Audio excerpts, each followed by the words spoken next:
옵셔널 벤처스 코리아 여기가 소위 이제 소액주주들, 개미 투자자들 이 털린 그러니까 BBK가 변장을 해서 마지막에 횡령을 할 때 최종 회사가 옵셔널 벤처스 코리아란 말이죠. 이 코리아가 미국에서 김경준과 다스를 상대로 소송을 벌이죠.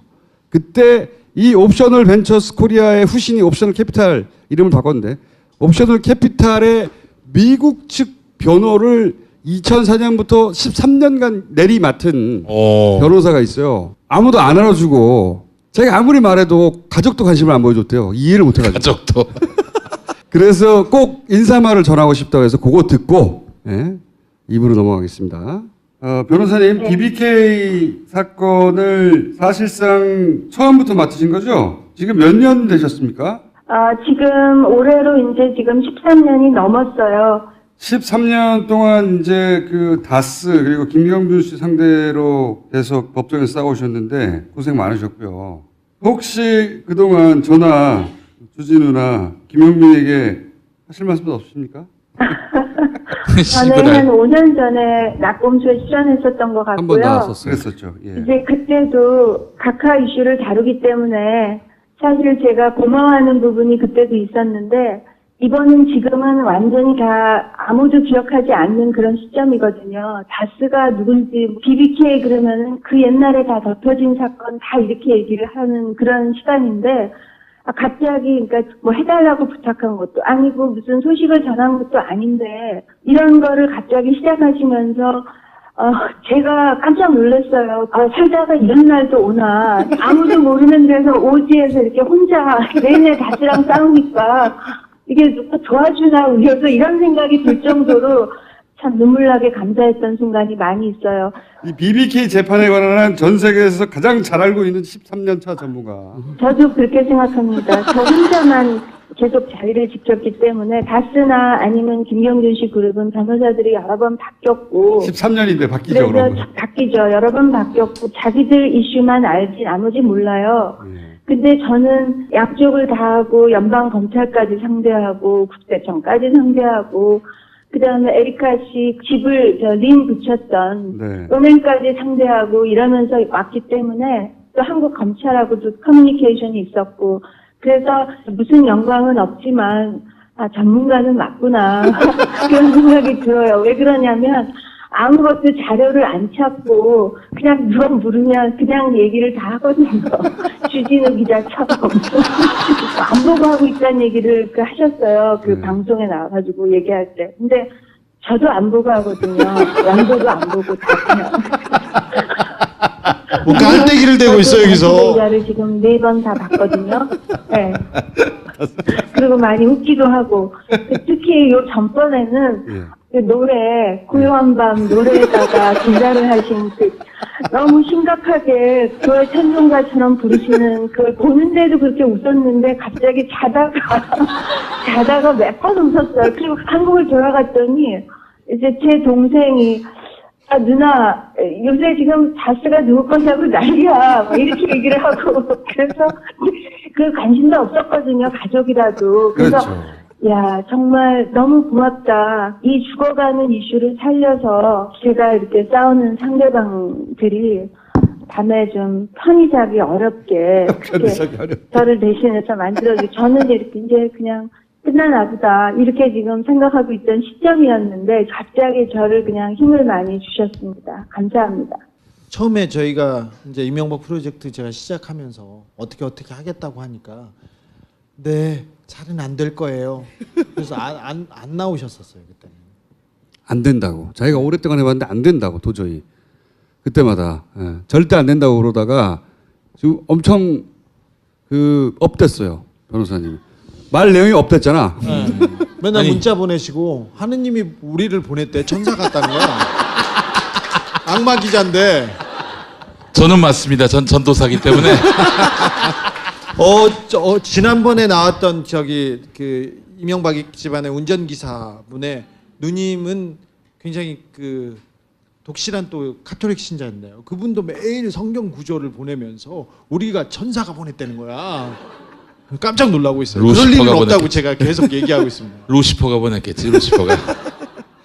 자, 오늘의 게스트 박범계 의원을 모시겠습니다. 아이고.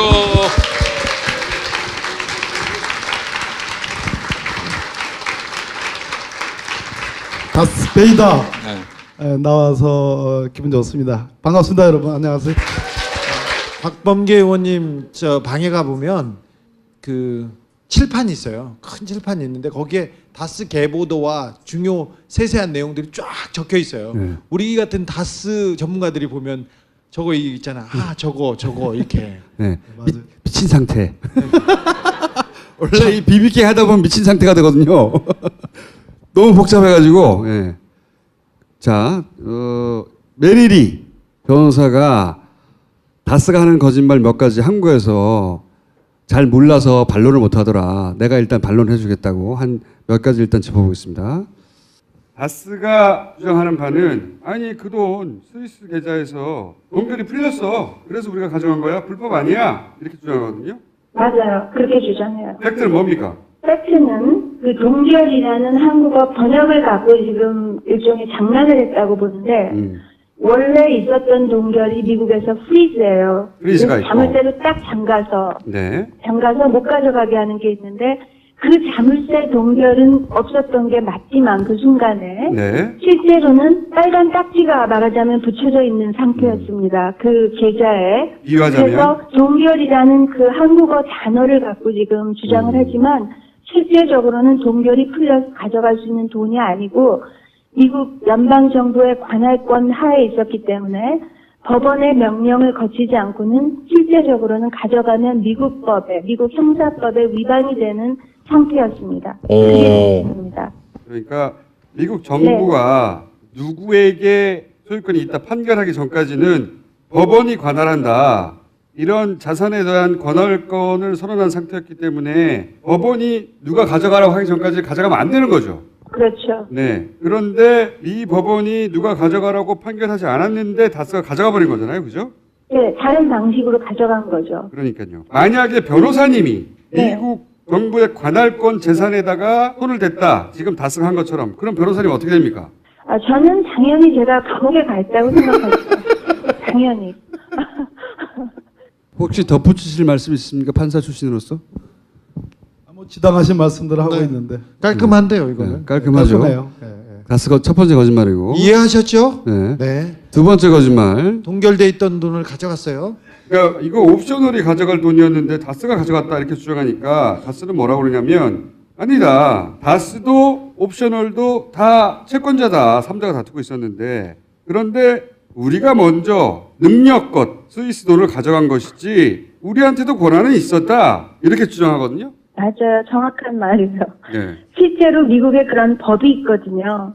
그러니까 채권자가 둘일 때 어느 하나가 먼저 집행할 수 있다라는 법이 있는데 능력껏. 이분들이 판을 짤 때 그 법에 맞췄다고 생각을 해요. 그런데 네. 13년차 전문가로서 이게 왜 말이 안 되는 주장인지 반박해 주십시오. 네. 그거는 거짓말이에요. 왜 거짓말이냐 하면 스위스 계좌의 계좌 주인 이름이 알렉산드리아 인베스트먼트라는 법인체예요. 네. 그래서 미 연방 정부가 소송을 할 때도 화이트 이름이 연방 정부 대 알렉산드리아 인베스트먼트 그 계좌예요. 네. 그 돈을 가져간 시점이 2011년 2월 1일이에요. 옵셔널은 371억이라는 그 판결 채권이 예. 알렉산드리아 인베스트먼트라는 법인체에 갖고 있었어요. 네. 왜냐하면 옵셔널은 그 회사에 대해서도 똑같이 승소를 했기 때문에. 네. 그런데 다스는 김경준 씨하고 둘이 했던 그 민사소송에 알렉산드리아 인베스트먼트라는 그 법인체를 고소하지 않았어요. 네네. 그러니까 거기랑은 아예 소송이 없었어요. 그러면 그 가져간 시점에서 지금 우리는 똑같이 김경준 씨의 그 채권자로서 우리가 먼저 집행한 거다라고 할 수가 없는 거죠. 왜냐하면 김경준 씨가 다른 돈 갖다 주는 거는 우리가 뭘 할 수가 없죠. 네. 네. 그런데 그런데 그 계좌를 건드린 거잖아요. 그 그렇죠. 계좌에 대해서는 다스는 채권자가 아니었던 거죠. 그래서 똑같이 채권자였다. 우리가 먼저 가져갔다. 그 거짓말이 되는 거죠. 그러니까 다스는 그 돈이 들어있던 알렉산드리아 인베스트라고 하는 법인을 상대로 소송한 적이 없고 네. 김경준 개인에게 소송을 했을 뿐인데 네. 그런데 옵셔널은 김경준 개인과 그 알렉산드리아 회사 둘 다 소송을 했고 그래서 이겼고 그래서 알렉산드리아에 대해서 채권을 가지고 있었는데 네. 그런데 다스가 김경준 씨하고 합의해가지고 그 회사 돈을 빼갔기 때문에 네. 이거는 말이 안 되는 거다. 네. 김경준 씨 개인주 회사를 가져가든가 그러면 네. 그죠? 네. 정확하게 이해했습니다. 그러니까 이제 무슨 얘기냐면 그 스위스 크레딧 스위스 계좌로 이제 동결된 그 돈 140억의 형식상의 계좌 주인은 알렉산드리아 인베스트먼트라는 회사예요, 회사. 페이퍼 컴퍼니죠. 페이퍼 컴퍼니. 알렉산드리아는- 김경준이 네. 예, 만든 회사. 알렉산드리아는 김경준의 딸 이름이에요. 예, 그러면 그 돈을 빼내가려면 최소한 다스가 140억을 빼갔잖아요. 빼내가려면 김경준만을 상대로 소송하는 게 아니고 김경준이 만들었다 하더라도 그 알렉산드리아 인베스트먼트도 함께 피고로 해서 소송을 해서 판결을 받아가지고 가져가야 되는데 알렉산드리아는 정작 그 계좌주는 빠져 있었다. 그런데 어떻게 그 판결로 그 돈을 가져갈 수가 있느냐. 여기에 야로가 있다 이런 말씀. 야로. 하려고 그러는 게 아니에요. 이렇게. 오늘 전문용어 쉽게 이해하시라고. 전문 용어 계속 나옵니다. 야로가 겐세이 있다는 야로. 얘기는 네. 제가 이따 말씀드리지만 이게 사기라는 거예요. 이해하셨죠? 소송 사기. 자 여기까지 이해하셨죠? 아, 네. 다스는 왜 알렉산드리아에다가 동시에 안 했을까요? 왜냐하면 그때 있다가 역시 예, 좋아요. 예리해. 예, 뭘 이렇게 머리에 붙이더니만 똑똑해져. 이게 웃기지만 알아야 되는데. 결국 뭐냐면 김경준하고 다스 간에 일종의 비밀 합의를 하기 때문에 비밀 합의를 했기 때문에 굳이 알렉산드리아를 거치지 않아도 그 시간이 많이 걸리잖아요. 그래서 김경준하고 빨리 후딱 효부를 치기 위해서 효부. 예, 일본말이에요, 일본말. 왜 나쁜 거는 일본이 많이 하니까. 그래서 효부를 치기 위해서 김경준만을 상대로 한 거예요. 자, 다 하나 더 있어요. 이거 굉장히 좋은데 오늘? 굉장히 고급스러워요, 예, 내용이. 왜냐하면 이거는 진짜 전문가들만 알 수 있는 아니, 내용. 지금 근데 우리가 다 너무- 전문가잖아요. 지금 이해되죠? 예, 예. 아니 네, 그 저- 이거 진짜 다스 고급 과정인데 너무. 최고급 과정이에요, 이게. 예? 이거 모릅니다, 다른 사람들은. 최고급 과정. 스위스 검사가 주라고 했어. 그래서 우리는 받았을 뿐이야. 이렇게 주장하거든요. 그렇죠. 그래서 강제 집행이었다라는 말도 가끔 쓰더라고요. 네, 그러니까 여기 나오는 거 보니까. 자기들이 가만히 있는데 강제로 돈을 줬다는 거예요. 그렇죠. 근데 그거가 이제 완전히 거짓말이죠. 처음에 미국의 연방 검찰이 동결해서 자물쇠를 잠글 때 스위스의 연방 검사가 개입을 했어요. 네. 근데 그 자물쇠는 스위스 연방 검찰을 상대로 김경준 씨 그룹이 소송을 해서 풀었어요. 네. 그 완전히 풀리는 거에 대해서 옵셔널은 아무 이슈가 없어요. 왜냐? 우리는 알렉산드리아에도 김경준 씨 개인에도 판결을 받는 게 목적이었기 때문에 네. 자물쇠가 풀린 것 자체에 큰 걱정이 없었어요. 근데 다스는 그 돈을 다시 김경준 씨네가 그냥 못 풀어가게 할지를 연구를 했어요. 바로 그래서 다스가 한 게 뭐냐? 다스는 김경준 씨가 이제 한국에서 옵셔널 벤처스 돈을 횡령한 걸로 지금 유죄가 됐다. 네. 그게 우리 거냐 아니냐를 미국 연방 몰수 청구 사건에서 지금 다투는 중이다. 그렇게 얘기를 하면서 여러 가지 서류를 갖다가 제네바 시 검사한테 갖다 줬어요. 네. 이게 지금 풀리면 도둑이 가져가는 상황이니까 은행한테 못 가져가게 부탁 좀 해다오. 그래서 네네.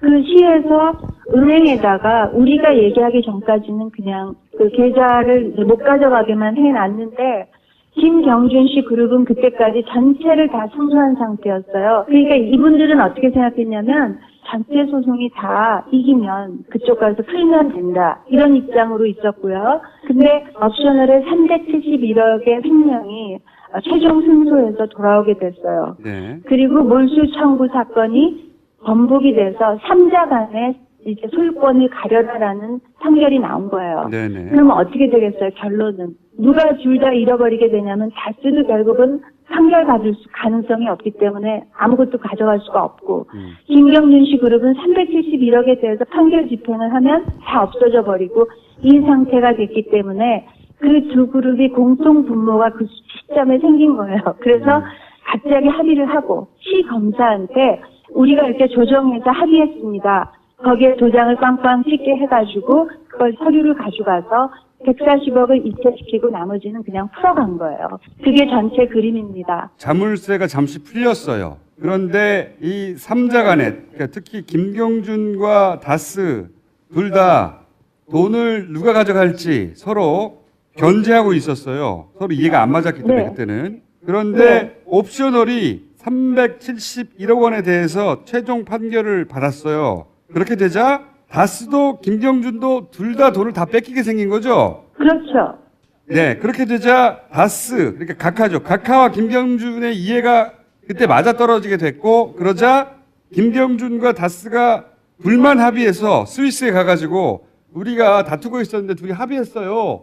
하고 스위스 시 검사한테 조정을 요청하고 스위스 시 검사는 양 당사자간에 합의가 됐구나 하고 풀어준 거다. 그렇죠. 실제로는 미국에서 옵셔널이 최종 판결을 받아서 집행 권한을 가지고 있었는데도 불구하고 스위스 시 검사는 둘 사이에 문제는 풀렸기 때문에 돈을 줘도 되는 거구나 라고 믿게 다스와 김경준이 작업을 해가지고 돈을 가져가 버린 거죠. 맞아요. 맞죠? 네.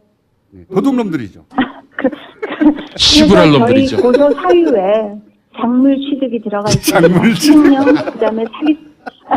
그러니까 미국 법에도 작물 취득이 있어요. 그래서 저희가 하나를 더 집어넣어서 하나는 횡령, 그다음에 두 번째는 사기성 이체, 네. 그다음에 세 번째는 작물 취득. 이 세 가지를 가지고 지금 다스와 이제 아직도 법정 다툼을 하고 있습니다. 그러니까 한마디로 140억을 저놈들이 훔쳐갔으니 내놔라 이거 아닙니까, 그죠? 그렇죠.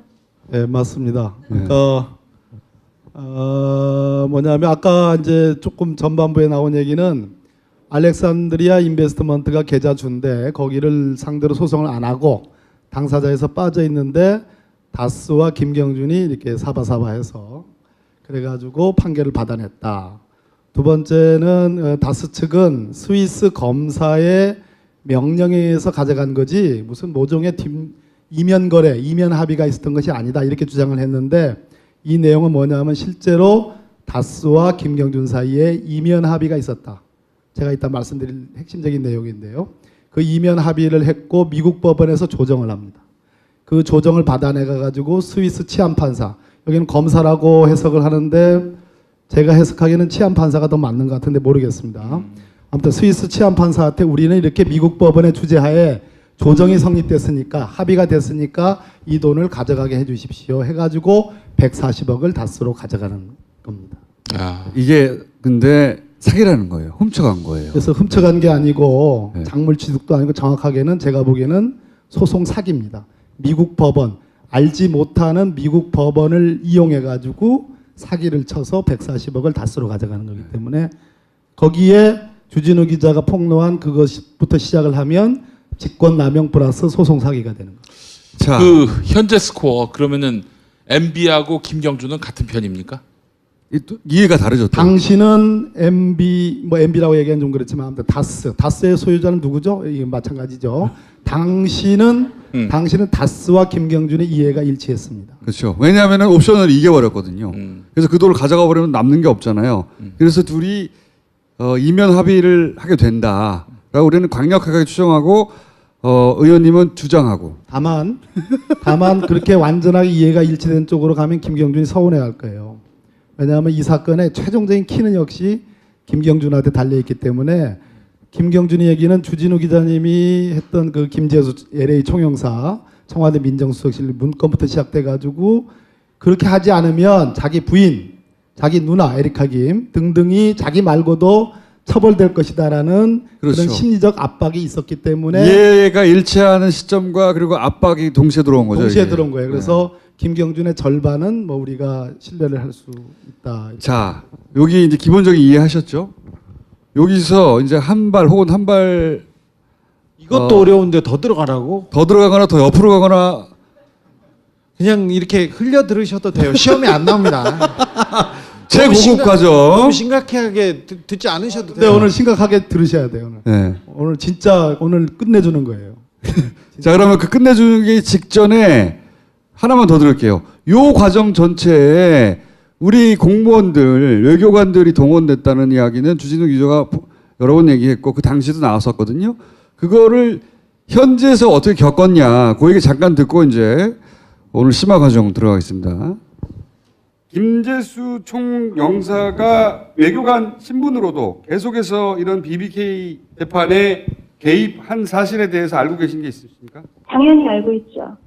어떤 때 가끔 전화도 왔고 길에서 만나도 물어보고 총영사임에도 그렇게 해도요. 네. 그거를 제가 이슈를 삼으면 그런 말 하는 저를 보고 웃지 누가 그거를 직권남용이라고 할 사람이 하나도 없던 시절이었어요. 그래서 당신은 그랬죠. 제가 그거는 너무 당연한 걸로 생각을 당연한 했는데 상소법원에서 그 청문회가 있을 때 그레고리 리 변호사가 이제 변론을 한 날인데 김재수 변호사가 와 있더라고요. 그리고 그날 저한테 얘기하더라고요. 그거 다 끝났는데 꼭 이렇게 아직까지 하셔야 되겠냐고. 저는 그분이 계속 회의하고 계속 연락하고 사건이 계류 중인 거 알아보고 하는 걸 다 알고 있었어요. 무서워서 한국 영사관에 가기가 싫을 정도였는데 주진우 기자님이 그 기사 쓰신 걸 보고 화선지에서 그 미팅한 거라든지 그 시점이라든지 이런 예. 거가 증거로 서류로 이제 그걸 입수를 하셔서 기사화 시켰구나. 그거를 이제 저는 그때 보게 된 거죠. 그래서 깜짝 놀란 거죠. 그리고 워싱턴이 개입했다는 것도 다 맞고요. 왜냐하면 워싱턴에 있는 그 주미 한국 대사관에서 한두 달에 한 번씩 저한테 연락이 와가지고 아주 나이스하게 그 MB가 대통령 된 다음에 인사를 하면서 저한테 전화 와가지고 여러 가지를 물었었는데 계류 중이냐, 지금 어떻게 돌아가냐, 그 스테러스를 물어봤어요. 와, 계속 워싱턴이 이렇게 워치하고 있구나. 사람을 지를 팍팍 죽이는 거죠. 그래서 항상 다스라는 그 민간 회사지만 저는 싸움을 하는 내내 이건 다스가 아니라 거대 권력과 나는 싸우고 있구나. 이거를 이제 아는 거죠. 왜냐하면 연방 검찰도 계속해서 그 사람들을 위해서 해줬기 때문에. LA 김재수 총영사가 총영사일 때 개입한 건 당연하고 너무나 많이 봤기 때문에 그뿐만 아니라 워싱턴에 있던 주미 대사관에서도 주기적으로 연락해서 이 네. BBK 재판에 대해서 체크를 했다. 네. 아니 다스가 일개 사기업인데 왜 주미 대사관에서 워싱턴에서 전화를 해가지고 변호사님한테 체크를 합니까? 변호사님은 당연히 저것들이 대통령 회사구나 저게 이렇게 생각하셨던 거죠 속으로. 속으로. 속으로. 그리고 항상 한국을 들어갔다 나왔다 할 때나 아니면 영사관 옆을 지날 때 항상 겁먹으면서 다니는 거죠. 나도 뭐 시비 걸어가지고 건들지 않을까 이런 생각을 항상 하고 있는 거죠. 위압감이 들죠 항상. 자, 그것도 굉장히 중요한 내용이죠. 네, 이거 맞습니다. 다 조사해야 돼요. 의원님 이거 조사해야 되는 거 아닙니까? 워싱턴에 당신 누가 전화했는지? 조사할 거예요. 하실 거예요? 예. 이따 제가 이제 PPT를 하기 전에 우리 주진우 기자님이 밝혀낸 거 그것을 좀 이해를 하실 필요가 있는데요. 그 김재수란 사람은 LA 총영사 이명박 정부 때 LA 총영사를 했는데 원래는 변호사입니다. 변호사고 미국 법원에서 미국의 여러 법원에서 여러 가지 소송들이 BBK 다스와 관련해서 엄청나게 소송이 많았습니다. 그 중에 이명박의 집사라고 하는 김백준이라는 사람이 이명박 대통령을 대리해서 소송을 제기한 게 있어요. 그 소송의 변호사가 이 김재수입니다. 그러니까 이명박 대통령의 완전한 대리인이에요. 근데 이 사람이 이명박 대통령이 집권하고 나서 이제 LA 총영사로 가죠. 그런데 우리 주진우 기자께서 폭로한 문건 중에 이런 게 있어요. 김경준 관련 LA 총영사의 검토 요청 사안이라는 문건을 입수했잖아요. 네. 이 문건이 어마어마하게 중요한 건데 이 목적은 아까 크레딧 스위스 계좌에 동결됐다고 했잖아요. 그 동결된 게 풀렸다 동결됐다 이렇게 여러 번 반복을 합니다.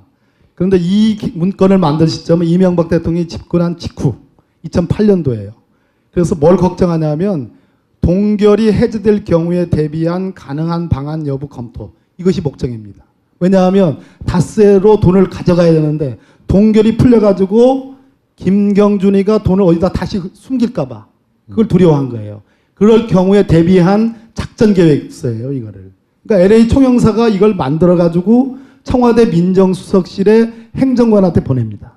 맞죠? 그렇죠. 네. 예. 그런데 그 당시에 이걸 폭로하면서 주진우 기자가 쓴 그 기사에 그 시사인 기사의 내용을 보면 조금 오늘 참을성 있게 좀 들어주세요. 예. 최고급 과정이에요 지금. 예. 네. 정말로. 이걸로 이명박은 감옥에 갑니다. 이걸로 이명박은 포토라인에 시사인 섭니다. 기사에 이렇게 됐습니다. 다음은 다스의 한 핵심 관계자의 증언이다. 이 모든 것은 이명박 대통령이 직접 관장했다. 돈 문제만은 하나하나를 직접 챙겼고 서류가 부족하거나 늦게 도착하면 청와대에서 불효령이 떨어졌다. 특히 어려웠던 미국 땡땡땡땡 문제는 이명박 대통령이 직접 해결했다. 이런 다스 관계자의 증언이 있어요. 네. 이것을 뒷받침하는 문건의 내용이 있습니다. 네. 아마 주목하지 않으셨을 것 같아요. 네. 주진우가 그걸 잘 못 봐요. 아, 서른 이만큼 있는데 아까 이 김경준 관련 LA 총영사의 검토 요청 사안이라는 이 문건이 그 전에 만들어진 문건이거든요. 이건 청와대 민정수석실 즉 대통령 비서한테 간 손아귀에 들어간 문건이에요. 이 문건의 말미 결론에 이렇게 나옵니다. 한국 정부 차원에서의 스위스 계좌의 동결 요청은 어려운 것으로 보임. 이거 어마어마한 내용입니다. 이 대책 문건에 정부 차원으로 이 돈이 풀려나갈 것 같은데 이것을 막기는 어려울 것으로 보이니까 다음 스텝을 강구해라라는 얘기입니다. 그러면 왜 한국 정부 차원에서 다스로 돈을 돌아가는 걸 김경준에서 이 돈이 풀려가지고 어디로 숨겨지는 것을 왜 두려워합니까? 다스로 돈을 받아가야 되는 것을 왜 한국 정부가 관여하죠? 바로 이 문건에 한국 정부 차원이라는 이 문건이야말로 명백한 다스로 돈이 풀려난 것에 대해서 한국 정부가 개입했다라는 그 당시 한국 정부는 이명박 정부예요. 명백백한 증거입니다. 명명박박한 저 굿. 명명박박. 저 서류는 김재수 총영사의 의견을 가지고 청와대 민정실에서 작성한 거고요. 아 그렇군요. 네. 네. 청와대 그러면 더더욱. 네, 청와대 민정실에서 아. 작성한 사람이 자기가 작성했다고 인정했습니다. 그러니까 그 의원님이 짚어주신 부분이 굉장히 중요하죠. 한국 정부 차원에서 할 수 있으면 하려고 했던 거거든요. 그렇죠. 예. 알아봤죠. 한국 정부 차원에서 왜 다스라는 일개 회사의 돈 문제를 한국 정부 차원에서 하려고 했어요. 직거니까. 뭐라고? 직거로 추정되니까. 예. 예. 예? 명명 뭐라고? 명명박박. 뭐 명명박박하다. 뭐 하려는가? 다 알면서. 자, 그럼 이제 오늘의 집중 공부할 문제로 들어갑니까?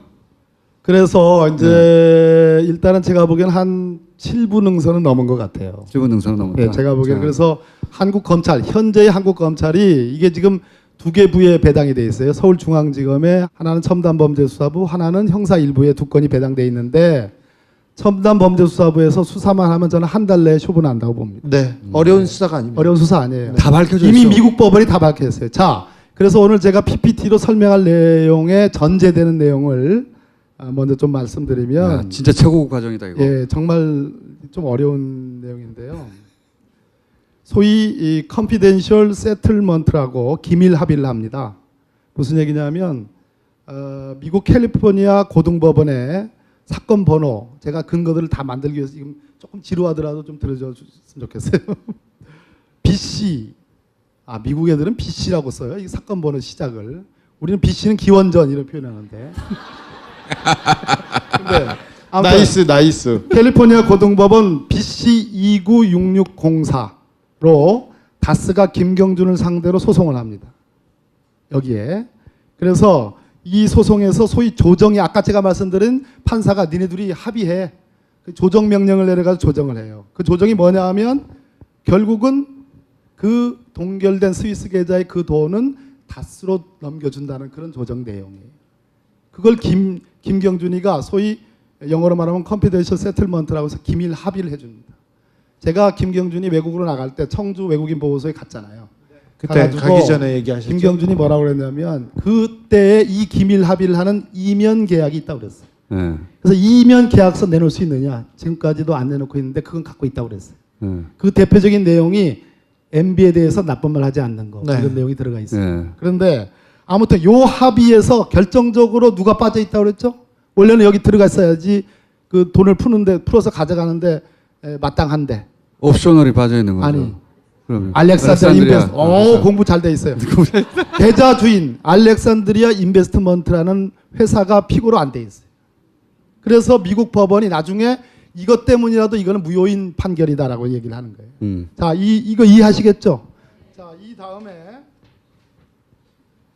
그러고 나서 이 미국 캘리포니아 고등법원에서 이 조정이 이루어지고 나서 2011년 2월 1일 날 다스와 알렉산드리아, 이때는 알렉산드리아가 참석합니다. 다스와 알렉산드리아 모두가 참석한 공판에서 스위스 정부는 동결을 풀어주었고 크레딧 스위스 계좌에 묶여있던 자금이 다스로 송금이 됩니다. 2011년 2월 1일의 일입니다. 자, 이걸로써 다스에게 140억이 돌려갑니다. 여기까지 전제 사실을 말씀드렸고요. 지금부터 예. 그 과정은 또 변호사님이 설명해 줬고 그게 문제였는지 그 이후 네, 심화 과정. 네. 자, 지금부터 강연을 시작하겠습니다. 아, 자, 복잡한데요. 복잡한데 잘 들으세요. 이걸로 이명박이 무상급식이 됩니다. 내일 첨수부에서 10시에 굉장히 중요한 사람이 와서 이거에 대한 조사를 받습니다. 그러면 오늘 7부죠. 내일 8부 능선 넘어갑니다. 1월 말 포토라인에 서는 거 뭐 지장 없습니다. 네. 2월에 떡 돌려도 됩니까? 너 먹을 것만 생각하냐? 일자는 자신 있게 자신 있게 말하지 돌리려고 말고 예. 일자는 모르겠으나 예. 제가 이 다스베이다 오늘 자료하고 이 준비한 서류를 서울중앙지검 첨단범죄수사부에 제출할 거예요. 참고 자료로. 그러니까 중요한 거니까 봐주셨으면 좋겠습니다. 자, 여러 개의 소송이 있었는데 캘리포니아 연방법원의 사건 번호 CV03866ABC. 영어네요, 영어. 예, 당연히 영어죠. 미국 법원입니다. 웃기지 말라니까. 이 사건 번호 원고는 옵셔널 캐피털, 그러니까 옵셔널 벤처스의 후신입니다. 피해자들이 만든 그 옵셔널 캐피털이고 피고는 김경준을 상대로 이 소송을 제기합니다. 이 소송에서 잠시만요. 마이크도 주고 그것도 주고 이것도 주고 아니 그거 보고 해야 돼요. 총수님이 넘겨주시면 돼요. 그거 싫어가지고 그래. 아 참네. 동그라미 쳐줘, 동그라미 그거. 자, 동그라미 쳐줘. 요거 원피고 알겠죠? 다음 이 소송에서 다음이요, 총수님. 자, 이 소송에서 그 당시 이명박 정부로 넘어가기 직전에 한국 검찰이 BBK 사건을 수사했고 그것이 미진해가지고 이명박 당선자 시절에 특검이 도입됐습니다. 정호영 특검. 이 두 번의 수사가 있었어요. 그 당시 한국 검찰이 수사한 내용 중에 수사보고서, 검찰 수사보고서는 한국 법원에서는 제출만 하면 당연히 증거 능력 있는 서류가 됩니다. 무슨 말인지 아시겠죠? 그런데 이 서류를 한국의 검찰 보고서를 증거로 제출하겠다고 하니까 미국 법원이 노 땡큐 받아들일 수 없다고 합니다.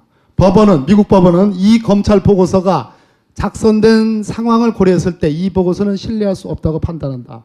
이렇게 설치를 했습니다. 어마어마한 내용 아니겠어요? 한국 검찰 못 믿겠다는 거예요. 그 이유가 기가 막힙니다. 첫 번째, 이 수사 중, 즉 BBK 수사를 얘기합니다. BBK 수사. 2007년에 있었던 BBK 수사를 얘기합니다. 이 수사 중 검찰의 동기, 수사 동기는 검찰 보고서의 신뢰성에 의문을 제기한다.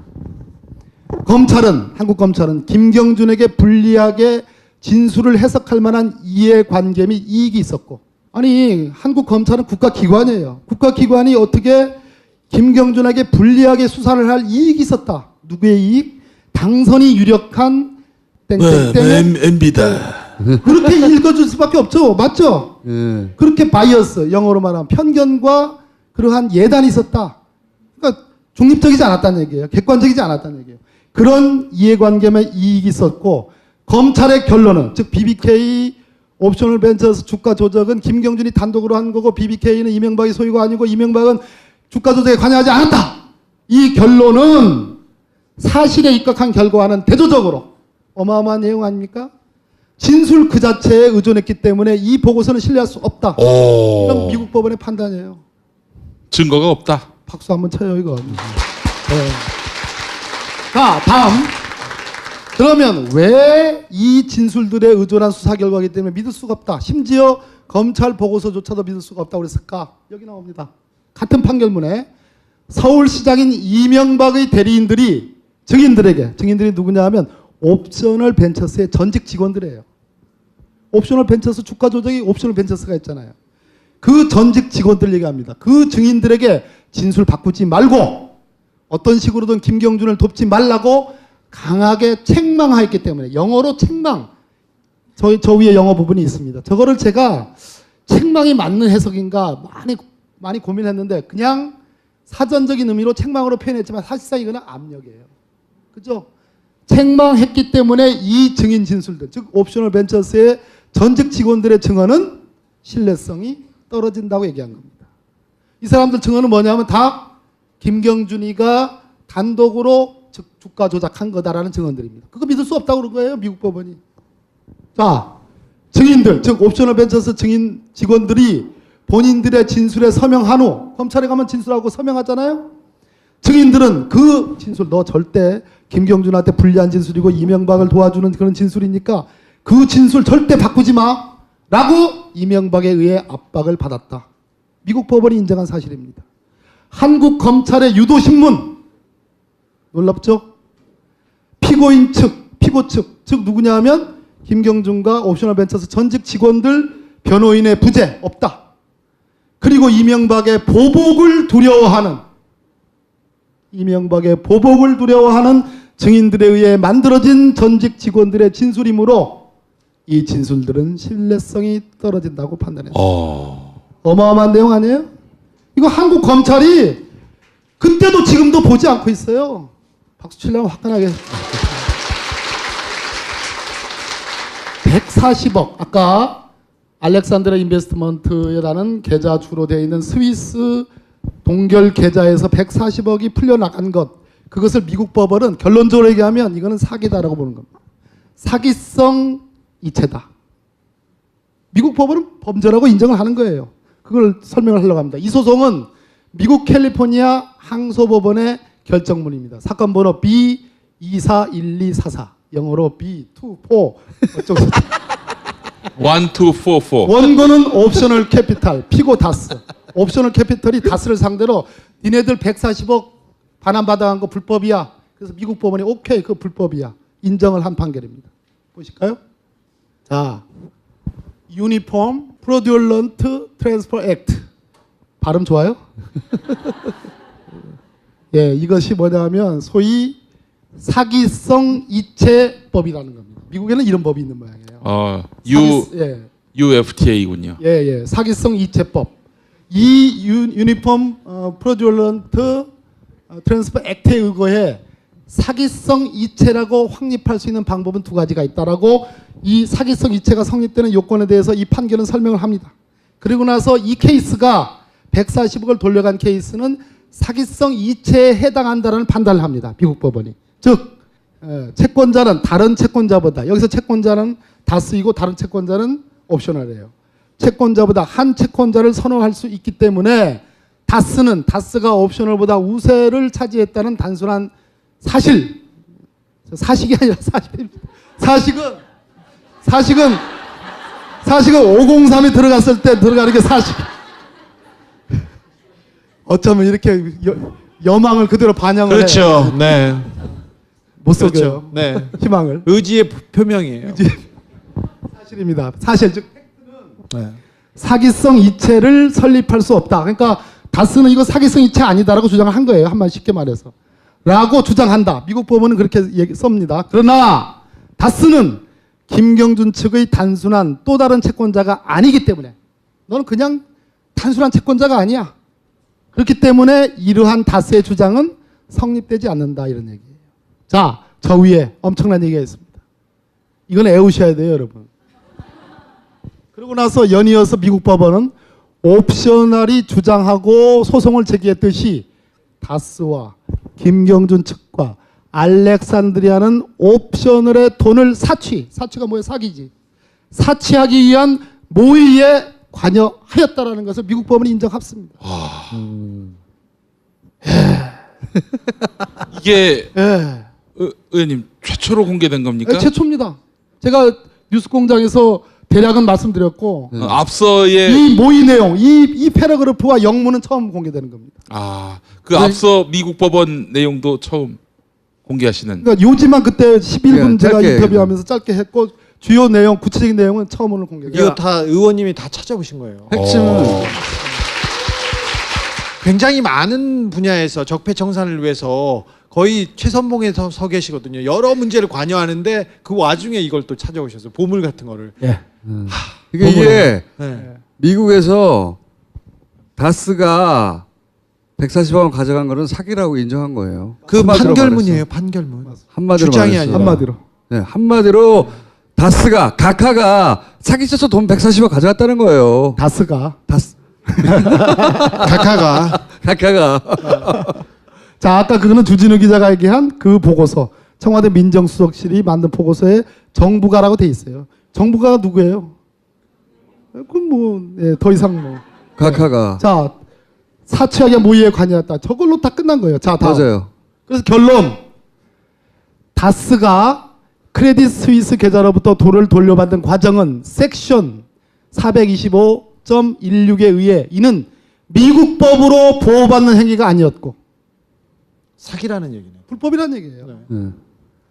옵셔널의 자금이 알렉산드리아 계좌로 들어가는 흐름을 충분히 추적해서 증명하였기에 다스가 주장하는 소송 특권, 아까 둘이 사바사바에서 조정한 그 미국 캘리포니아 항소법원, 고등법원에서 했던 거 있잖아요.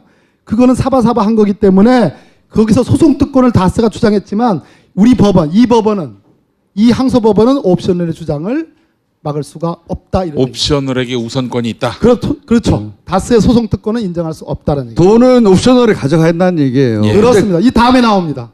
이 마지막만 보시면 돼요. 고로 소송 특권, 다스의 140억 가져간 그 소송에서의 합의에서 조정한 거, 거기서 소송 특권을 다스가 주장했지만 적용되지 않는다. 즉 보호받지 못한다. 즉 이 돈은 옵셔널로 돌려가야 될 돈이다. 이런 얘기입니다. 자, 의원님. 깔끔합니다. 네, 굉장히 명쾌해지는데요. 네. 네. 미국에서 그러니까 우리가 5년 전부터 주장했던 6년 전부터 주장했던 옵셔널이 받아갈 돈을 다스가 뺏어갔어. 이 얘기 줄기차게 했거든요. 6년 전부터. 이게 판결로도 확인이 되는 거예요. 그런데 그게 다스가 이게 이제 다시 더욱 자세히 알게 된 것은 다스라는 회사가 뺏어간 게 아니라 각하가 청와대에 있을 때 그 밑에 공무원들이 동원되어서 그 돈을 가져간 거 아닙니까?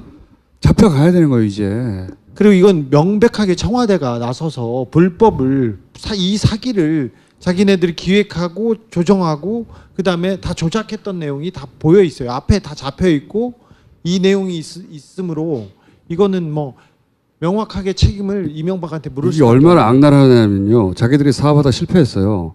근데 그 돈을 보전받으려고 일단 개미 투자자들을 사기쳤잖아요. 그렇죠? 그리고 그 돈을 먹고 튀었어요. 그런 다음에 그 돈을 피해자들이 일부라도 보전받으려고 소송을 막 하는데 그걸 또 뺏어가 가져간 거예요. 네. 대통령이 돼가지고 자기 권한을 100% 활용해가지고 사기를 치고 또 사기를 친 거죠. 격가지로 140억을 뺏어오기 위해서 여러 가지 얘기를 했는데 미국에서 많이 묶여 있었지 않습니까? 미국에서 잘 안 되니까 이명박이 호통을 치고 어떻게 했냐면요. 그 미국의 수사기관의 담당자를 한국의 대기업에 취직을 시켜줍니다. 그 사람이 그래서 하나를 봐줍니다. 그건 나중에 말할 텐데. 그리고요. 그 다음에 이명박 대통령이 그래도 뭐가 안 풀렸어요. 안 풀리니까 자기가 직접 나섰습니다. 그때 미국에서 정상회담이 있고 어떤 관계가 있은 후에서 갑자기 그 문제가 풀려서 돈을 가져오게 됐습니다. 여기까지 수사가 진행돼야 되는데 일단 의원님께서 설명한 그 부분만 그 수사가 되면 이명박은 뭐 그걸로 사법 처리가 가능하다고 보고 있습니다. 그러니까 덧붙이면 제가 이제 이 참고 자료를 오늘 이 다스베이다 이 동영상과 함께 이제 서울중앙지검 첨수부에 제출할 예정이에요. 근데 그렇게 되면 즉각적으로 한국 검찰이 이 소송 자료를 갖다가 볼 수가 있어요.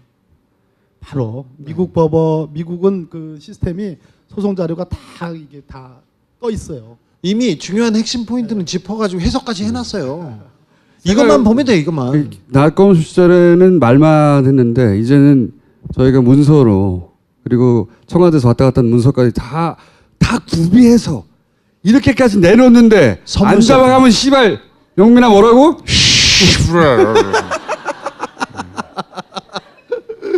다 왔어. 정말 이렇게까지 만들어줬는데 이거 안 잡아가면 말도 안 되는 거예요. 다 왔어요 진짜로. 그냥 진짜 수저를 떠주기까지 한 건데.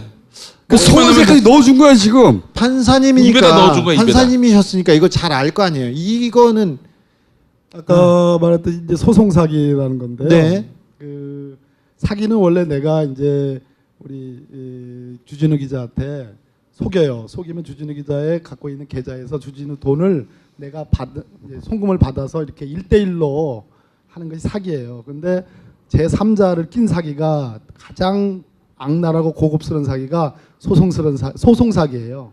즉 주진우 기자가 쉽게 돈 줄 것 같지 않으니까 내가 주진우 기자를 상대로 피고를 잡아가지고 법원에 소송을 제기합니다. 아까 똑같죠? 그럼 판사를 속여요. 증거 자료를 뭐 조작을 한다든지 또는 뭐 모종에 뭐 이렇게 제3자를 끼워가지고 합의를 하는 방식으로 그 판사가 진실에 도달하기 직전에 판사가 속아가지고 주진우 너는 박범계한테 돈을 줘라고 명령을 내립니다. 그럼 주진우는 주기 싫은 돈인데 울며 겨자 먹기로 어쩔 수 없이 돈을 줘요. 그래서 법원이라는 신뢰받는 기관을 껴서 하는 사기가 소송 사기입니다. 이게 대표적인 겁니다. 미국이 사기성 이처라고 봤잖아요. 네. 소송 사기입니다. 그 소송 사기를 하기 위해서 2008년부터 청와대 민정수석실하고 LA 총영사관에 이렇게 긴밀한 그런 협의와 문건을 만들고 작전에 들어간 거예요. 의원님이 보시기에 요건으로 포토라인에 서서 구속이 될 수 있는 사안이라고 보시죠. 주어는 없는 거죠. 예, 주는 없는. 네. 이거는 굉장히 아까 제가 말씀드렸죠. 악랄한 아까 우리 김원준 총수께서 뭐라고 그랬냐면 사기에 또 사기예요. 1차는 옵셔널 벤처스 주가 조작으로 개미 군단 완전히 작사를 1000억대 작사를 내버렸잖아요. 거기에 이명박이 책임이 있느냐 없느냐 그것이 곧 BBK 소유냐 아니냐이잖아요. 그런데 제가 이 자리에 와가지고 자금 흐름도 역시 네. 미국 법원에서 나온 자금 흐름도 쭉 설명했잖아요. 거기에 다스부터 시작돼가지고 돈 세탁 거쳐가서 나간 거 말씀드렸잖아요. 네. 두 번째 그게 설사 아니라도 마지막에 그 김경준이가 횡령해가지고 371억 동결해 놓은 거 그거 좀 찾아가지고 1000억대 손해를 본 그 피해자들이 일부라도 좀 보전받으려고. 보전하려고 했는데 그것마저도 140억 가져가 버린 거예요. 대통령 되고 나서. 대통령 되고 나서 잠깐 이명박 정부 시절에 나는 할 일이 많은 사람이요. 아니 진짜 나쁜 놈이에요 진짜. 대통령까지 됐잖아. 돈 많잖아. 그리고 지가 사기쳐가지고 횡령한 거잖아. 그러면 140억이라도 가져와서 개미들 좀 가져가게 둘 수도 있잖아. 그걸 끝까지 씨발 모든 권력을 다 동원해서 지가 다 도로 가져간 거야. 그때 우리가 6년 전에 뭐라고 그랬냐 낙검수 할 때 요 140억으로 다시 네가 가볼 거라고 그랬었어. 그런 얘기 했었습니다. 그때. 참고로 그 말은 내가 편집한 것 같은데. 했었어 우리가. 참고로 일선 법원에서 저도 판사할 때 양형 기준이 1억 원 사기치면 1년이에요. 징역 1년. 아까 얼마 하냐고 그랬잖아요. 그런데 우리나라는 참 지랄 맞는 게 권력자 재벌로 올라가면 100억대로 달라져요. 무슨 말씀인지 아시겠죠? 서민의 1억이 재벌의 100억이 되는 거예요. 예? 그럼 100억을 치더라도 이 돈이 얼마예요? 140억이잖아요. 10억씩 치면 14년이고 140억, 100억씩 치면 1년 4개월인데 어찌됐든 이거는 완전한 실형감이에요. 실형 안 되면 다 박범계 연실로 달려갔어요 이제. 일단 박수로 보내기 전에 네. 너무 많은 적폐에 우리 의원님이 관여하고 그리고 밝혀가지고 적폐에 관여해? 네. 적폐 청산에 관여하지 적폐에 관여해서 덮으려고 이렇게 하는 세력들을 잡아내고 계세요. 특별히 이 다스 문제하고 한 가지만 여쭤보고 가자 진짜. 그냥 하나만 더 롯데, 하자면 롯데 롯데월드. 어떻게 돼요? 롯데월드. 네. 롯데월드. 그 부분 뭐, 어떻게 되고 있어요? 뭐 나옵니까? 롯데월드. 자, 단순 그건 다음 주에 나오고 사시는데 오늘은 단답형으로 뭐 나온다, 뭐 안 나온다. 뭐가 나와 있죠? 제가 알기로는 있다고 알고 있어요. 있다 알고 있는데 이것도 역시 수사하기 나름이에요. 문무일 검찰총장이 그 국정감사에서 본인이 제2롯데월드 석촌호수 이쪽 또 성남 공군기지 이쪽 지리를 잘한다고 그랬어요. 그리고 이분이 왜 그 지리를 잘할까? 자기가 여러 번 가봤대요. 산책한 거 아닌가요? 아니면 뭐 그거는 관심이 있다는 얘기예요. 그리고 의원님, 어쩌면 수사 자료가 있을 수 있다. 뭐가 나왔죠? 아니 의원님 뭐가 나왔죠? 우리끼리 얘기하자고요. 뭐가 우리 나왔다 안 나왔다. 아니, 그러니까 마음 먹게 달렸는데. 아니, 고등어구이 마음 먹게 먹으면서 달렸는데 얘기했잖아. 제가 한마디 알 듯 모를 듯한 얘기만 하나 할게요. 왜 MB가 바레인을 갔을까요? 이 정도만 알 듯 모를 바레인과 롯데와 연결이 되는군요. 아니 그건 아니고. 그건 아니고. 네, 나중에 설명드릴게요. 22일 날 신동빈의 그 선고가 있어요. 신동빈 롯데 회장의 22일 날 선고가 있어요. 홍준표도 그날 선고인데. 그날에 그 경영 비리로 그때 검찰이 10년 구형했어요. 얼마 전에 뇌물공여로 4년 구형했는데 자, 2일날 선고가 많아요. 네. 홍준표, 이완구, 신동빈 막 줄줄이에요. 네. 이 경영 비리 야, 너무 길게 이거보다 끌어가지 마. 끝났어 이제. 롯데월드가 더 중요하죠. 중요하죠. 네. 이거는 완전히 말아먹은 거기 때문에 네. 이거는 진짜로 밝혀야 돼요. 3년이 걸리든 5년이 걸리든. 아니 근데 3년 5년 못 기다리고 이번에 금방 이번에 드러나잖아. 밝혀야 돼요. 금방 드러나죠? 수사하긴 달렸어요. 넘어오는데. 아니 그러니까 단답형 뭐가 나오긴 나왔다. 고마해. 오늘은 여기까지 하겠습니다. 감사합니다. 또 전문가잖아요. 지금 이해되죠? 예, 예. 아니 네, 그 저- 이거 진짜 다스 고급 과정인데 너무. 최고급 과정이에요 이게. 예? 이거 모릅니다 다른 사람들은 최고급 과정. 스위스 검사가 주라고 했어. 그래서 우리는 받았을 뿐이야. 이렇게 주장하거든요. 그렇죠. 그래서 강제 집행이었다라는 말도 가끔 쓰더라고요. 네, 그러니까 여기 나오는 거 보니까. 자기들이 가만히 있는데 강제로 돈을 줬다는 거예요.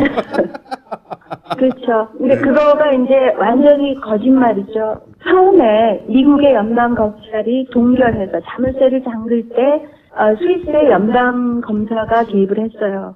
네. 근데 그 자물쇠는 스위스 연방 검찰을 상대로 김경준 씨 그룹이 소송을 해서 풀었어요. 네. 그 완전히 풀리는 거에 대해서 옵셔널은 아무 이슈가 없어요. 왜냐? 우리는 알렉산드리아에도 김경준 씨 개인에도 판결을 받는 게 목적이었기 때문에 네. 자물쇠가 풀린 것 자체에 큰 걱정이 없었어요. 근데 다스는 그 돈을 다시 김경준 씨네가 그냥 못 풀어가게 할지를 연구를 했어요. 바로 그래서 다스가 한 게 뭐냐? 다스는 김경준 씨가 이제 한국에서 옵셔널 벤처스 돈을 횡령한 걸로 지금 유죄가 됐다. 네. 그게 우리 거냐 아니냐를 미국 연방 몰수 청구 사건에서 지금 다투는 중이다. 그렇게 얘기를 하면서 여러 가지 서류를 갖다가 제네바 시 검사한테 갖다 줬어요. 네. 이게 지금 풀리면 도둑이 가져가는 상황이니까 은행한테 못 가져가게 부탁 좀 해다오. 그래서 네. 그 시에서 은행에다가 우리가 얘기하기 전까지는 그냥 그 계좌를 못 가져가게만 해놨는데 김경준 씨 그룹은 그때까지 전체를 다 승소한 상태였어요. 그러니까 이분들은 어떻게 생각했냐면 전체 소송이 다 이기면 그쪽 가서 풀면 된다. 이런 입장으로 있었고요. 근데 옵셔널의 371억의 횡령이 최종 승소해서 돌아오게 됐어요. 네. 그리고 몰수 청구 사건이 번복이 돼서 3자 간에 이제 소유권을 가려라라는 판결이 나온 거예요. 네네. 그러면 어떻게 되겠어요? 결론은 누가 둘 다 잃어버리게 되냐면 다스도 결국은 판결 받을 가능성이 없기 때문에 아무것도 가져갈 수가 없고 김경준 씨 그룹은 371억에 대해서 판결 집행을 하면 다 없어져 버리고 이 상태가 됐기 때문에 그 두 그룹이 공통 분모가 그 시점에 생긴 거예요. 그래서 갑자기 합의를 하고 시 검사한테 우리가 이렇게 조정해서 합의했습니다. 거기에 도장을 빵빵 찍게 해가지고 그걸 서류를 가져가서 140억을 이체시키고 나머지는 그냥 풀어간 거예요. 그게 전체 그림입니다. 자물쇠가 잠시 풀렸어요. 그런데 이 3자 간에 그러니까 특히 김경준과 다스 둘 다 돈을 누가 가져갈지 서로 견제하고 있었어요. 서로 이해가 안 맞았기 때문에 네. 그때는. 그런데 옵셔널이 371억 원에 대해서 최종 판결을 받았어요. 그렇게 되자 다스도 김경준도 둘 다 돈을 다 뺏기게 생긴 거죠. 그렇죠. 네, 그렇게 되자 다스, 그러니까 각하죠. 각하와 김경준의 이해가 그때 맞아떨어지게 됐고, 그러자 김경준과 다스가 불만 합의해서 스위스에 가가지고 우리가 다투고 있었는데 둘이 합의했어요. 하고 스위스 시 검사한테 조정을 요청하고 스위스 시 검사는 양 당사자간에 합의가 됐구나 하고 풀어준 거다. 그렇죠. 실제로는 미국에서 옵셔널이 최종 판결을 받아서 집행 권한을 가지고 있었는데도 불구하고 스위스 시 검사는 둘 사이에 문제는 풀렸기 때문에 돈을 줘도 되는 거구나 라고 믿게 다스와 김경준이 작업을 해가지고 돈을 가져가 버린 거죠. 맞아요. 맞죠? 네. 네, 도둑놈들이죠. 시부랄 그래서 놈들이죠. 저희 고소 사유에 작물 취득이 들어가 있어요. 작물 취득. 식량, 그다음에 사기. 그러니까 미국 법에도 작물 취득이 있어요. 그래서 저희가 하나를 더 제가 시작하면서 어떻게 하겠다고 하니까 네 잘은 안 될 거예요. 그래서 안 나오셨었어요 그때는. 안 된다고. 자기가 오랫동안 해봤는데 안 된다고 도저히. 그때마다 절대 안 된다고 그러다가 지금 엄청 업됐어요 변호사님. 말 내용이 업됐잖아. 네. 맨날 아니. 문자 보내시고 하느님이 우리를 보냈대 천사 같다며. 악마 기자인데. 저는 맞습니다. 전 전도사기 때문에 지난번에 나왔던 그 이명박 집안의 운전기사 분의 누님은 굉장히 독실한 또 카톨릭 신자였네요. 그분도 매일 성경 구절을 보내면서 우리가 천사가 보냈다는 거야. 깜짝 놀라고 있어요. 그럴 루시퍼가 일은 없다고 보냈겠지. 제가 계속 얘기하고 있습니다. 루시퍼가 보냈겠지. 루시퍼가. 자, 오늘의 게스트 박범계 의원을 모시겠습니다. 아이고.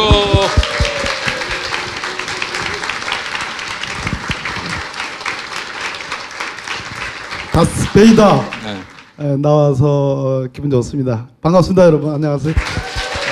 박범계 의원님 저 방에 가 보면 칠판이 있어요. 큰 칠판이 있는데 거기에 다스 개보도와 중요 세세한 내용들이 쫙 적혀 있어요. 네. 우리 같은 다스 전문가들이 보면 저거 있잖아. 저거 이렇게. 네. 맞아요. 미친 상태. 원래 이 BBK 하다 보면 미친 상태가 되거든요. 너무 복잡해가지고. 예. 자, 메리리 변호사가 다스가 하는 거짓말 몇 가지 한국에서 잘 몰라서 반론을 못하더라. 내가 일단 반론해주겠다고 한 몇 가지 일단 짚어보겠습니다. 다스가 주장하는 바는 아니 그 돈 스위스 계좌에서 동결이 풀렸어. 그래서 우리가 가져간 거야. 불법 아니야. 이렇게 주장하거든요. 맞아요. 그렇게 주장해요. 팩트는 뭡니까? 팩트는 그 동결이라는 한국어 번역을 갖고 지금 일종의 장난을 했다고 보는데 원래 있었던 동결이 미국에서 프리즈예요. 프리즈가 있고. 자물쇠로 딱 잠가서 못 가져가게 하는 게 있는데 그 자물쇠 동결은 없었던 게 맞지만 그 순간에 실제로는 빨간 딱지가 말하자면 붙여져 있는 상태였습니다. 그 계좌에. 비유하자면 그래서 동결이라는 그 한국어 단어를 갖고 지금 주장을 하지만 실제적으로는 동결이 풀려서 가져갈 수 있는 돈이 아니고 미국 연방정부의 관할권 하에 있었기 때문에 법원의 명령을 거치지 않고는 실제적으로는 가져가면 미국 형사법에 위반이 되는 상태였습니다. 그게 있습니다. 그러니까 미국 정부가 누구에게 소유권이 있다 판결하기 전까지는 법원이 관할한다. 이런 자산에 대한 관할권을 선언한 상태였기 때문에 법원이 누가 가져가라고 하기 전까지 가져가면 안 되는 거죠. 그렇죠. 네. 그런데 이 법원이 누가 가져가라고 판결하지 않았는데 다스가 가져가 버린 거잖아요. 그죠? 네, 다른 방식으로 가져간 거죠. 그러니까요. 만약에 변호사님이 미국 정부의 관할권 재산에다가 손을 댔다. 지금 다스가 한 것처럼. 그럼 변호사님 어떻게 됩니까? 저는 당연히 제가 감옥에 가 있다고 생각합니다. 당연히. 혹시 덧붙이실 말씀 있습니까? 판사 출신으로서? 지당하신 말씀들을 하고 네. 있는데 깔끔한데요, 이거는. 깔끔하죠. 깔끔해요. 예, 예. 다스가 첫 번째 거짓말이고. 이해하셨죠? 네. 네. 두 번째 거짓말. 동결돼 있던 돈을 가져갔어요.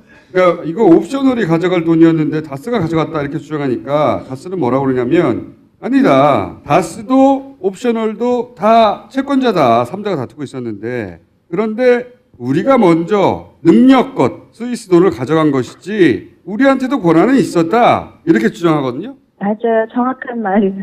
네. 실제로 미국에 그런 법이 있거든요. 그러니까 채권자가 둘일 때 어느 하나가 집어넣어서 하나는 횡령, 그다음에 두 번째는 사기성 이체, 네. 그다음에 세 번째는 작물 취득. 이 세 가지를 가지고 지금 다스와 이제 아직도 법정 다툼을 하고 있습니다. 그러니까 한마디로 140억을 저놈들이 훔쳐갔으니 내놔라 이거 아닙니까, 그죠?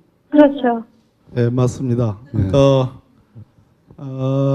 뭐냐면 아까 이제 조금 전반부에 나온 얘기는 알렉산드리아 인베스트먼트가 계좌 준데 거기를 상대로 소송을 안 하고 당사자에서 빠져 있는데 다스와 김경준이 이렇게 사바사바해서 그래가지고 판결을 받아냈다. 두 번째는 다스 측은 스위스 검사의 명령에 의해서 가져간 거지 무슨 모종의 이면 거래, 이면 합의가 있었던 것이 아니다 이렇게 주장을 했는데 이 내용은 뭐냐면 실제로 다스와 김경준 사이에 이면 합의가 있었다. 제가 이따 말씀드릴 핵심적인 내용인데요. 그 이면 합의를 했고 미국 법원에서 조정을 합니다. 그 조정을 받아내가 가지고 스위스 치안판사, 여기는 검사라고 해석을 하는데 제가 해석하기에는 치안판사가 더 맞는 것 같은데 모르겠습니다.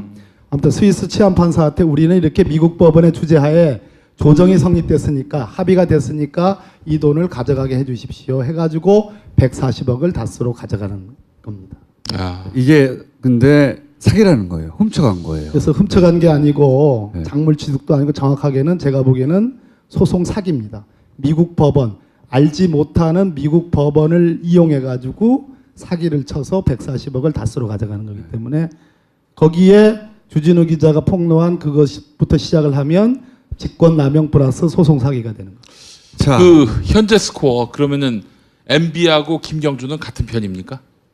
또 이해가 다르죠. 또. 당신은 MB라고 얘기하면 좀 그렇지만 아무튼 다스의 소유자는 누구죠? 이게 마찬가지죠. 당신은 다스와 김경준의 이해가 일치했습니다. 그렇죠. 왜냐하면 옵션을 이겨버렸거든요. 그래서 그 돈을 가져가 버리면 남는 게 없잖아요.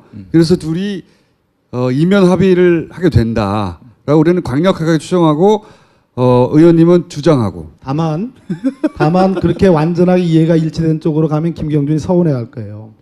왜냐하면 이 사건의 최종적인 키는 역시 김경준한테 달려있기 때문에 김경준이 얘기는 주진우 기자님이 했던 그 김재수 LA 총영사 청와대 민정수석실 문건부터 시작돼가지고 그렇게 하지 않으면 자기 부인, 자기 누나 에리카 김 등등이 자기 말고도 처벌될 것이다라는 그렇죠. 그런 심리적 압박이 있었기 때문에 이해가 일치하는 시점과 그리고 압박이 동시에 들어온 거죠. 동시에 이게. 들어온 거예요. 그래서 김경준의 절반은 뭐 우리가 신뢰를 할 수 있다. 자, 여기 이제 기본적인 이해하셨죠? 여기서 이제 한 발 혹은 한 발 이것도 어려운데 더 들어가라고? 더 들어가거나 더 옆으로 가거나 그냥 이렇게 흘려 들으셔도 돼요. 시험에 안 나옵니다. 최고급 과정. 너무 심각하게 듣지 않으셔도 근데 돼요. 오늘 심각하게 들으셔야 돼요. 오늘. 네. 오늘 진짜 오늘 끝내주는 거예요. 자, 그러면 그 끝내주기 직전에 하나만 더 들을게요. 요 과정 전체에 우리 공무원들, 외교관들이 동원됐다는 이야기는 주진우 기자가 여러 번 얘기했고 그 당시도 나왔었거든요. 그거를 현지에서 어떻게 겪었냐, 그 얘기 잠깐 듣고 이제 오늘 심화 과정 들어가겠습니다. 김재수 총영사가 외교관 신분으로도 계속해서 이런 BBK 재판에 개입한 사실에 대해서 알고 계신 게 있으십니까? 당연히 알고 있죠.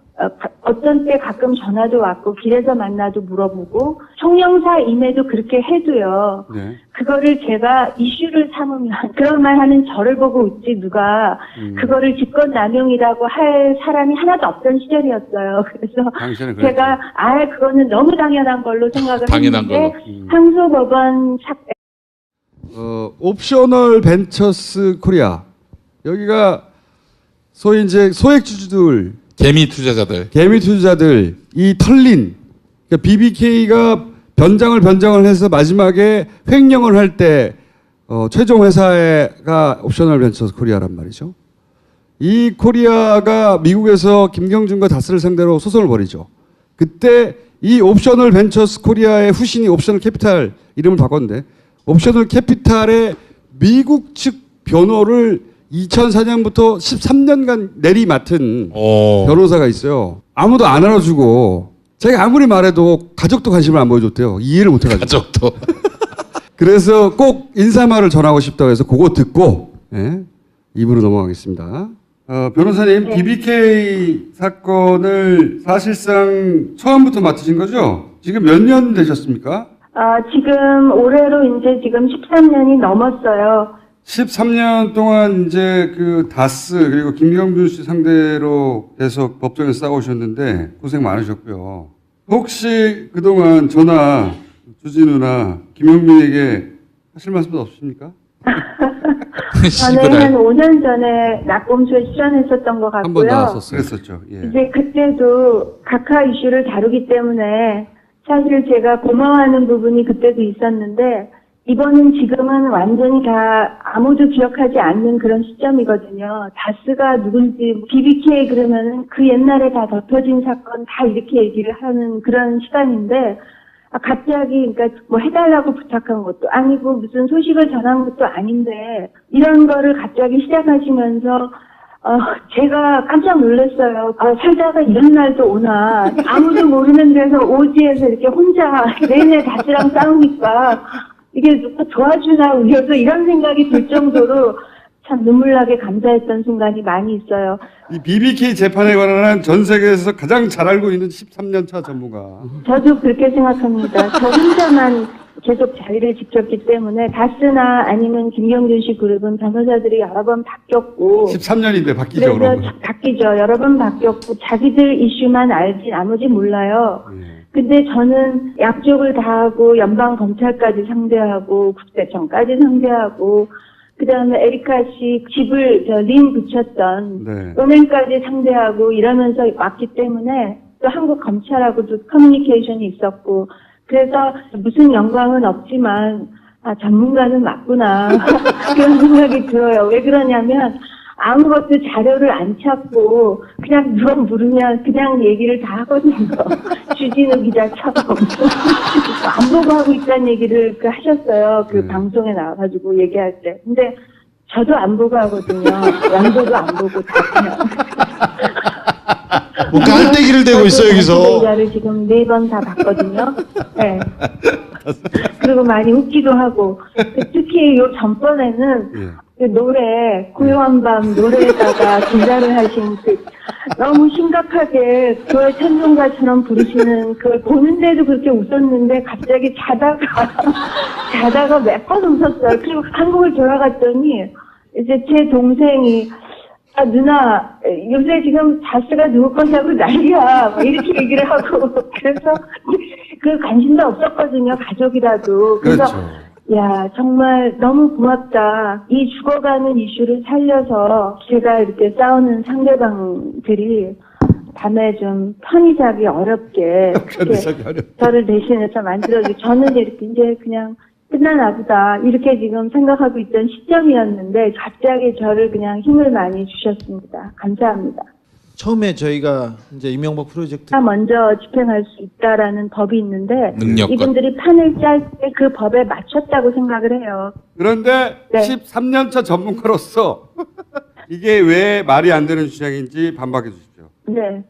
그거는 거짓말이에요. 왜 거짓말이냐 하면 스위스 계좌의 계좌 주인 이름이 알렉산드리아 인베스트먼트라는 법인체예요. 네. 그래서 미 연방 정부가 소송을 할 때도 화이트 이름이 연방 정부 대 알렉산드리아 인베스트먼트 그 계좌예요. 네. 그 돈을 가져간 시점이 2011년 2월 1일이에요. 옵셔널은 371억이라는 그 판결 채권이 알렉산드리아 인베스트먼트라는 법인체에 갖고 있었어요. 네. 왜냐하면 옵셔널은 그 회사에 대해서도 똑같이 승소를 했기 때문에. 네. 그런데 다스는 김경준 씨하고 둘이 했던 그 민사 소송에 알렉산드리아 인베스트먼트라는 그 법인체를 고소하지 않았어요. 네네. 그러니까 거기랑은 아예 소송이 없었어요. 그러면 그 가져간 시점에서 지금 우리는 똑같이 김경준 씨의 그 채권자로서 우리가 먼저 집행한 거다라고 할 수가 없는 거죠. 왜냐하면 김경준 씨가 다른 돈 갖다 주는 거는 우리가 뭘 할 수가 없죠. 네. 네. 그런데 그런데 그 계좌를 건드린 거잖아요. 그 그렇죠. 계좌에 대해서는 다스는 채권자가 아니었던 거죠. 그래서 똑같이 채권자였다, 우리가 먼저 가져갔다, 그 거짓말이 되는 거죠. 그러니까 다스는 그 돈이 들어있던 알렉산드리아 인베스트라고 하는 법인을 상대로 소송한 적이 없고 네. 김경준 개인에게 소송을 했을 뿐인데 네. 그런데 옵셔널은 김경준 개인과 그 알렉산드리아 회사 둘 다 소송을 했고 그래서 이겼고 그래서 알렉산드리아에 대해서 채권을 가지고 있었는데 네. 그런데 다스가 김경준 씨하고 합의해가지고 그 회사 돈을 빼갔기 때문에 네. 이거는 말이 안 되는 거다. 네. 김경준 씨 개인주 회사를 가져가든가 그러면 네. 그죠? 네. 정확하게 이해했습니다. 그러니까 이제 무슨 얘기냐면 그 스위스 크레딧 스위스 계좌로 이제 동결된 그 돈 140억의 형식상의 계좌 주인은 알렉산드리아 인베스트먼트라는 회사예요, 회사. 페이퍼 컴퍼니죠. 페이퍼 컴퍼니. 알렉산드리아는- 김경준이 네. 예, 만든 회사. 알렉산드리아는 김경준의 딸 이름이에요. 예, 그러면 그 돈을 빼내가려면 최소한 다스가 140억을 빼갔잖아요. 빼내가려면 김경준만을 상대로 소송하는 게 아니고 김경준이 만들었다 하더라도 그 알렉산드리아 인베스트먼트도 함께 피고로 해서 소송을 해서 판결을 받아가지고 가져가야 되는데 알렉산드리아는 정작 그 계좌주는 빠져 있었다. 그런데 어떻게 그 판결로 그 돈을 가져갈 수가 있느냐. 여기에 야로가 있다 이런 말씀. 야로. 하려고 그러는 게 아니에요. 이렇게. 오늘 전문 용어 쉽게 이해하시라고. 전문 용어 계속 나옵니다. 야로가 겐세이 있다는 야로. 얘기는 네. 제가 이따 말씀드리지만 이게 사기라는 거예요. 이해하셨죠? 소송 사기. 자 여기까지 이해하셨죠? 아니 네. 다스는 왜 알렉산드리아에다가 동시에 안 했을까요? 왜냐하면 그때 이따가 아 역시 예, 좋아요. 예리해. 예, 뭘 이렇게 머리에 붙이더니만 똑똑해져. 이게 웃기지만 알아야 되는데. 결국 뭐냐면 김경준하고 다스 간에 일종의 비밀 합의를 하기 때문에 비밀 합의를 했기 때문에 굳이 알렉산드리아를 거치지 않아도 그 시간이 많이 걸리잖아요. 그래서 김경준하고 빨리 후딱 효부를 치기 위해서 효부. 예, 일본말이에요, 일본말. 왜 나쁜 거는 일본이 많이 하니까. 그래서 효부를 치기 위해서 김경준만을 상대로 한 거예요. 자, 다 하나 더 있어요. 이거 굉장히 좋은데 오늘? 굉장히 고급스러워요, 이 내용이. 왜냐하면 이거는 진짜 전문가들만 알 수 있는 아니, 내용. 지금 근데